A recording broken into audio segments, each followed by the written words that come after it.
purple lipstick in quite some time and like it's making me feel a certain type of way. Gotta say, I'm into it. By the way, it's Heroin by MAC if you were interested. And oh my goodness, I remember on my Instagram, like when I got this lipstick probably about a year ago, I was holding it and I was like, just got some heroin, and someone was like, why would you buy heroin?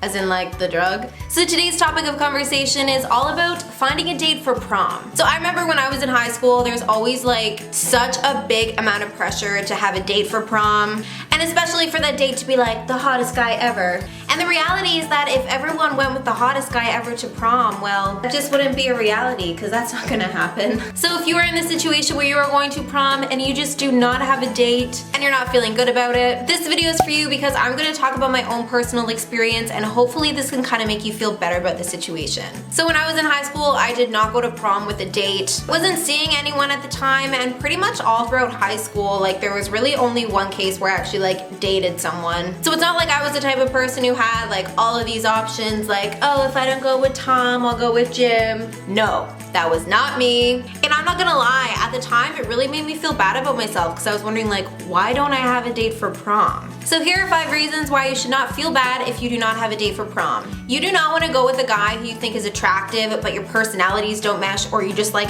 actually don't know each other. I know that a lot of people actually end up going to prom with someone who they legitimately don't know. It could be like a friend of a friend, someone who goes to another school. Prom is one of your last nights, if not the last night, to hang out with your friends all together, and you do not want to have this guy on your arm who you don't even know. Also, what if he doesn't want to dance? Like that would totally be horrible. Like what if you want to go out and dance with all your girlfriends, the guy doesn't know anyone else, he's there awkwardly, you feel bad. Girls, it is just not a good situation. It's way better to go alone than to have this weird dude on your side that you have to make conversation with all night. It's always talked about in movies and media that there's like a big amount of pressure to do a certain thing on prom with your date. You guys know what I'm talking about. And if you don't go to prom with anyone, you don't even have to worry about that, guys. It's just like out of the question, whatever, you chillin'. The last thing you want to do is go with this guy to prom who's like super pushy and he's expecting something to happen at the end of the night. Maybe you just like this guy as a friend. And also, unfortunately, some guys can just be so pushy, like to the point where it's just like, oh my god, what did your parents teach you? It's so unfortunate, but I feel like every single female deals with a guy who's like way too pushy. And to have that happen on prom night and to just have like a bad vibe about prom after it's done, I just wouldn't want that. You guys, once prom is over, ain't nobody care about it. Y'all, I am serious. Once you are out of high school, especially when you move to like another state, another country, another province, high school's in the back of your life, and honestly, like you probably won't even really talk to a lot of these people again. So if you're like me when I was in high school and I was freaking out about not having a date,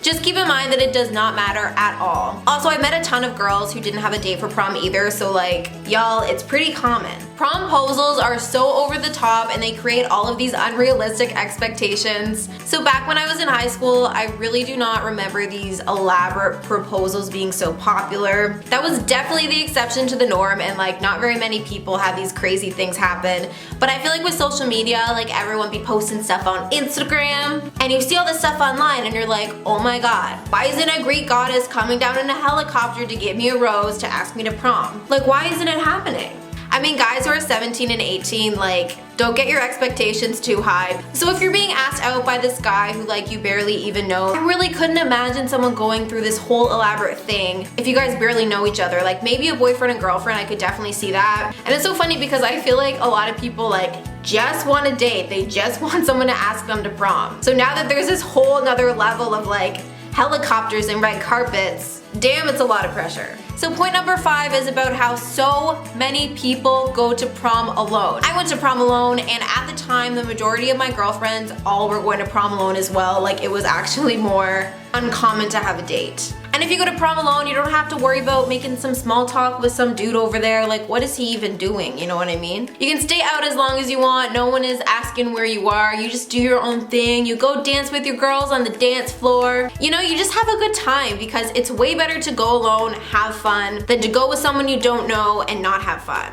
Alright, you guys, I really hope you enjoyed this video. I really hope that this video can kind of like make you feel better about the situation because I was in your shoes, and now that time has passed, like, y'all, it seriously doesn't matter. Alright, so you guys have an awesome day or night wherever you are, and I will see you in the next one. Bye!